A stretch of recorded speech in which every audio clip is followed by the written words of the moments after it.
helped me get through the war. Yeah. Like I said, my cousin and I were together there, and a lot of it was faith. I mean, we were good Catholic boys per se at the time, which after the war changed a lot because, you asked how God could allow stuff like that to go on.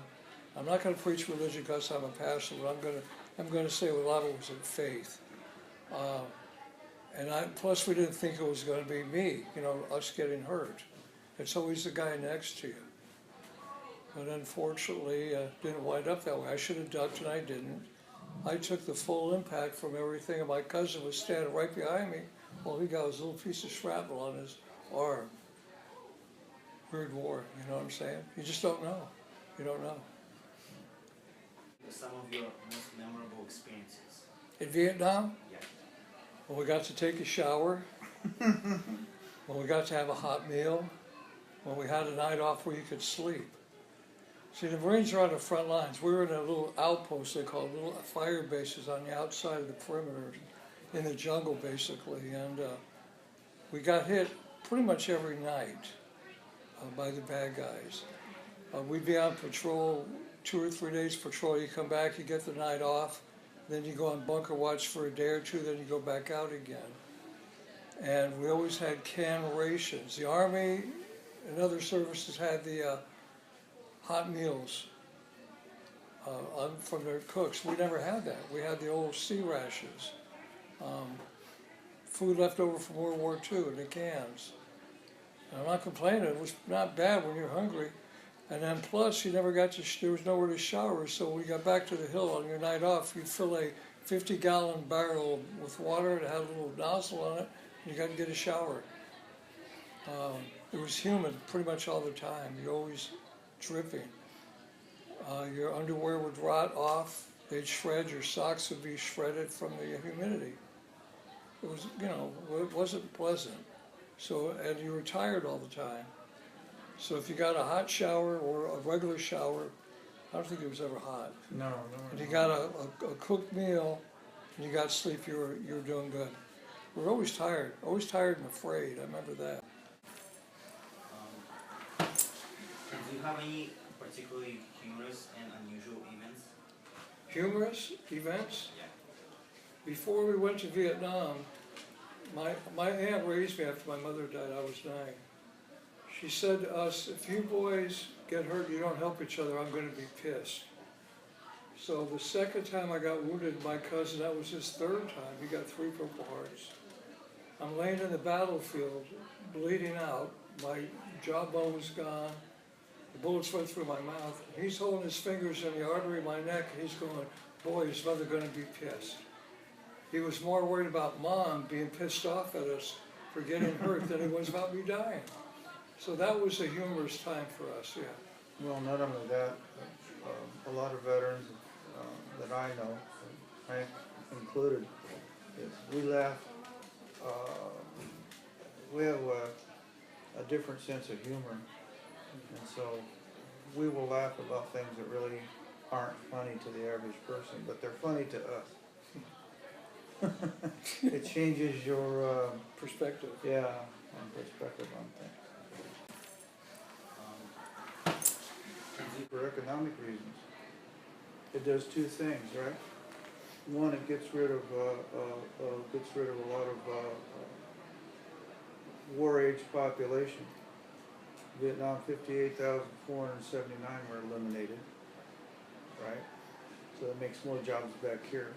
Number 2, the guys that make the bullets and the guns get to make a lot of money, sell them to the government, right? And all the other support equipment, airplanes, tanks, jeeps, are all produced and sold to the government. So all those organizations, companies make a lot of money off of war. So wars are started for many reasons, and that's one of the economic reasons.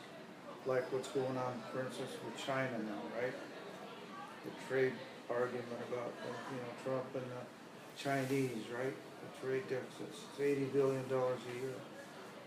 So, that's a lot of money. That could start war. Being said, do you think it was all worth it? That's a hard question to answer. I think that what? Do you think it was worth it after? It was all worth it for us? No. I don't think it's worth it. I mean, they harassed the Vietnam veterans because there was 58,000 men and women killed, but that was over a 10-year period. And back then, car accidents was 40 to 60,000 a year. Drunk drivers were dying. But was that ever an issue? No. How about the Civil War? 58,000 people were killed in one day. One day. We went to Vietnam as heroes. We came home All as the about enemy. money. So it's, it wasn't worth it. It was a mistake. What were some of your medals and what did you get for them? Oh, this is the Purple Heart when you get when you're wounded. I got two, so they put a star on it. It's a good conduct medal, so I never got in trouble. That was iffy. I never got caught. They almost didn't give you that one. And then the Vietnam campaigns, I worked with the citizens, the families, the villagers. That's what they're all for. Just, they look pretty, they look nice, but they could have them all back. I'd rather get my leg back and my life back. I did not like the M16 at all. To me, it was a toy gun. It was too light. The bullets were 223, it was a little bigger than 22.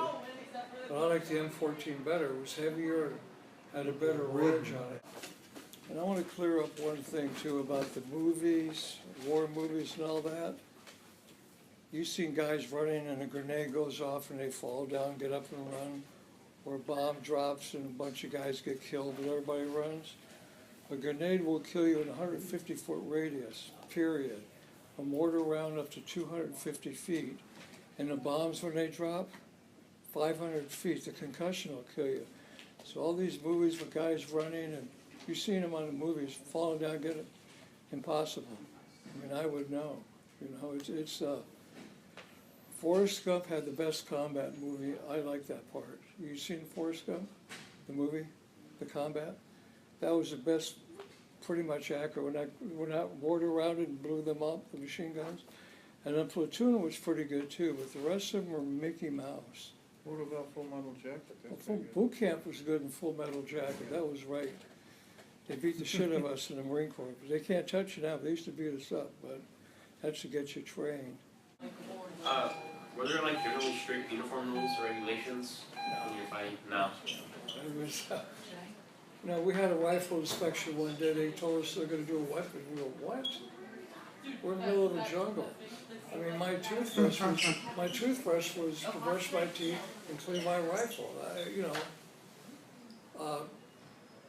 If you're on the main hills, like the main places, there is uniform. You have to wear a uniform to be presentable to the officers.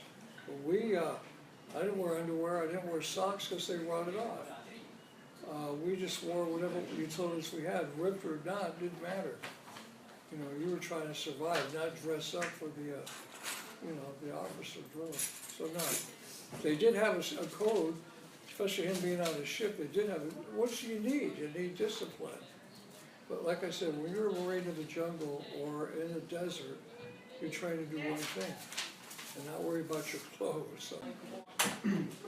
How did you feel when it was all over?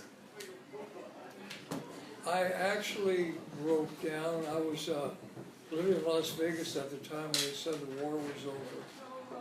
And we seen on TV that people were pushing the helicopters. People were flying helicopters never flew before, trying to get their families out. And like I said, we felt bad because we abandoned the Vietnamese people that we were there to protect, there to help. It just didn't, how do you have a war? Just leave everybody and say thank you.